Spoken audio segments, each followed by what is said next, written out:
Have you ever wondered, why didn't Jesus teach us about germs and atoms?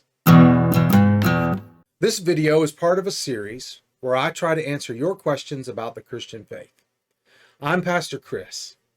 I've been a pastor for 2 decades, thinking about the mysteries of God, the Bible, and the Christian faith. So in this series, I'll do my best to answer your questions and share something that will help you grow and be fruitful.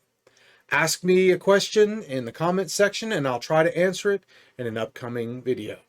And if you like this video, help me out by pressing the thumbs up button, subscribe to my channel, and ring the bell if you like this video and you'd like to be notified when a new video comes out.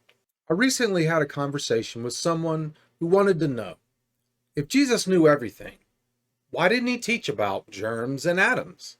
I thought it was an interesting question with the potential to reveal some really great insights about God and our own spiritual needs. It's quite a reasonable question. I mean, if Jesus was God and presumably knew everything, why didn't he enlighten the world on all the scientific information that has taken us 2,000 years to learn? This could have been some very useful information. Knowing about germs could have brought better health and welfare to millions of people in Jesus' time and over the course of the next 2 millennia.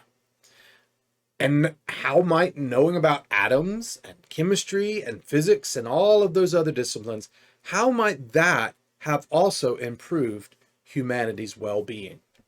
Well, if we believe Jesus is omniscient, a fancy way of saying that he is all-knowing, then he must have had a really good reason.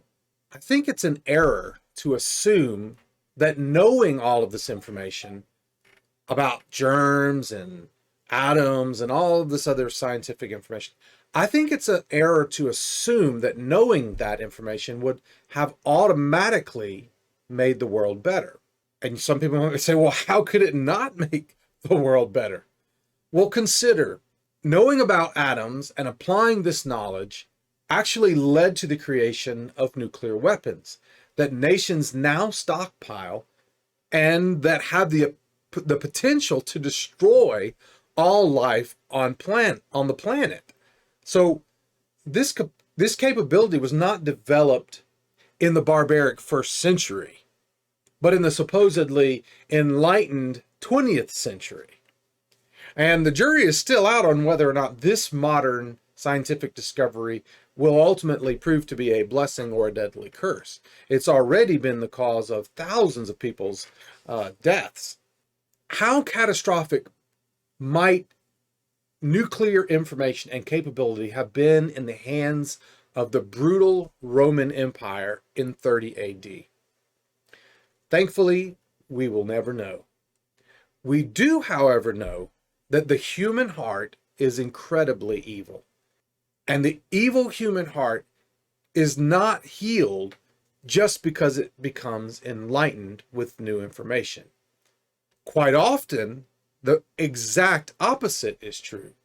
New information only gives humanity more effective tools to bring death and destruction and oppression upon the earth. Isn't it interesting that the forbidden fruit in the Garden of Eden was the fruit of the tree of the knowledge of good and evil? Perhaps Jesus knew humanity was not ready for the kind of power and responsibility that knowledge of atoms and germs would bring. Maybe there were some things he knew that we needed to learn on our own first that would help us to be ready for that great knowledge and great responsibility down the road. Rather than being disappointed about what information Jesus did not share, or taking it as a sign that he didn't know, perhaps it would be more fruitful to let what he did say challenge some of our own preconceived notions in the 21st century. We assume knowledge will solve all our problems. We assume science has the greatest potential to solve human misery. Are these assumptions really true? Why do we believe so? Why do we just accept that? Apparently, Jesus, the Son of God, didn't think so, or else he might have been a science teacher instead of a spiritual leader. When the God of the universe took the form of a human and came to the earth to save us from ourselves, the lessons he shared in the Bible are the ones he knew we needed the most. That ought to make quite an impression on us. Apparently, the truths that we need to know are things like we are created in the image of God, and God loves us unconditionally. We are to love God and our neighbor. We must forgive one another and be forgiving ourselves. And Jesus is Lord of all. These lessons are far more important than we suspect. If we don't grasp these spiritual lessons and get our heart right with God and with each other, then it could actually be a very bad thing for humanity to have more advanced medicine and technology. Maybe trying to solve all the world's problems without God is a root of so many of our problems. Maybe we need to get right with Him first so we can fix these other things in the right way, at the right time, for the right reasons. Or maybe if we truly got our hearts right with God and each other, there wouldn't be any other problems. Well, that's what I believe. How about you? Post your thoughts in the comments section and ask any questions that you might have about God, the Bible, or the Christian faith.